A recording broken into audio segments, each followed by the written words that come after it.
वाळवा गावामध्ये जे एक प्रकरण घडलं म्हणजे आरोप करण्यात आला की गावचे जे सरपंच आहेत संदेश कांबळे यांच्यावरती गोळीबार करण्याचा प्रयत्न झाला असं त्यांचं ठाम म्हणणं त्या ठिकाणी आहे आणि त्याच्यावरती पोलीस तपाससुद्धा सुरू आहे.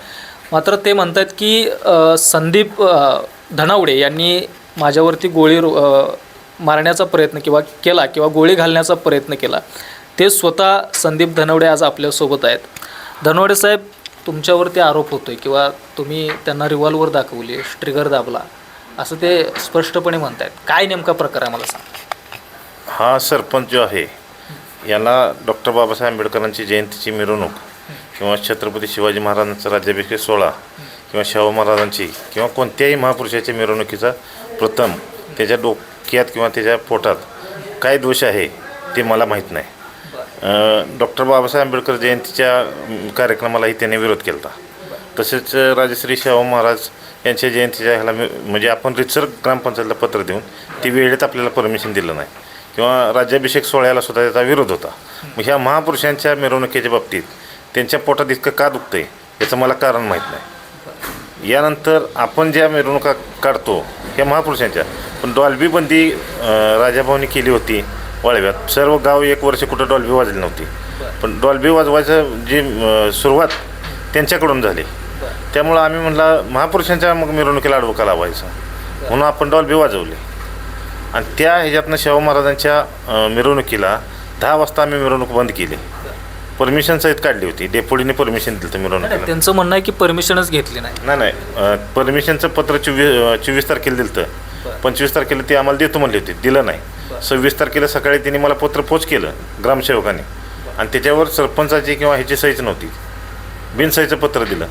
बिनसहीचं पत्र आपण पोलीस स्टेशनला देऊ शकत नव्हतो. मग आम्ही आमचे डेपुटी आमच्या पार्टीचे मिलिंद थोरात बाबा यांची सही घेऊन पोलीस स्टेशनला देऊन परमिशन घेतलं. आणि त्यानंतर मिरवणूक आपल्या कायद्याच्या चौकटीत जशी बसती 10 वाजता बंद, तशी 10 वाजता बंद केली. त्या 10-10:30पर्यंत पोलीस अधिकारी माझ्याबरोबर होते. आणि डॉल्बी ज्यावेळेला सोडायला चालू केलं त्यावेळेला मंडळाचे 10-15-20 कार्यकर्ते ते डॉल्बी सोडणारे ते सर्वजण तिथं होते. पोलीस 10:30-11:15 तिथून गेले डॉल्बी उतरल्यानंतर. आणि मग बाकीचे त्या कार्यकर्ते बाहेरचे जे आले त्यांच्या जेवणाचं इकडं तिकडं आमचं नियोजन करत आम्ही 1 वाजेपर्यंत तिथंच बसलो होतो. 1 वाजता जाऊन आम्ही घरी झोपलो. आणि तिकडे त्या घरी जाण्याचा किंवा त्याला रिव्हॉल्वर लावण्याचा किंवा शिवीगाळ करण्याचा विषयच येत नाही.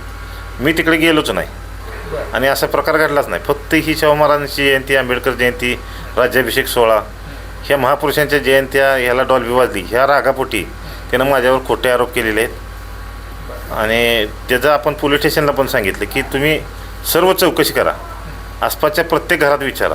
आज जर मी त्याच्या घराला बिन उडत्याला बंदूक घेऊन गेलो असतो तर शेजारी कोणी तर पाहिलं असतं आणि तिने सांगितलं असतं की बाबा आम्हाला दिसला आहे हा माणूस इथं 11:30 वाजता. पण ते आरोप असा का करतायत की तुम्ही स्वतः त्यांच्या घरी जाऊन बंदुकीची गोळी म्हणजे बंदूक छातीला लावून ट्रिगर दाबला मात्र बंदुकीची गोळी त्यातनं निसटली नाही. हे काय नक्की असा ठामपणे आरोप केला आहे? त्याने जे आरोप केलेत ते मुळात पोलिसांना पटलेले नाहीत.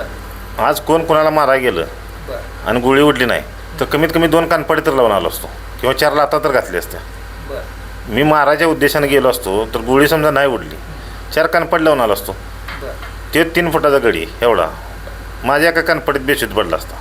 पण खोटे आरोप करायचे आहेत म्हटल्यावर काही करू शकतो माणूस. आणि त्याला त्याचं अस्तित्व समाजातलं कमी झालं आहे. त्याच्यामागं समाजातलं एक पोरगं फिरत नाही. त्याच्यामागं समाजाचा कुठलाही पाठिंबा नाही. तो मागासवर्गीय समाजात जन्माला येऊन मागासवर्गीय नेत्यांच्या विरोधात, राष्ट्र उद्योजकांच्या विरोधात, त्यांच्या जयंत्या न होणे त्याला विरोध करणे हे समाजाच्या विरोधात काम करतो आहे. म्हणून समाज त्याच्या मागं नाही. आज सगळा समाज माझा आहे आणि हे त्याच्या पोटात खरं दुखतं आहे.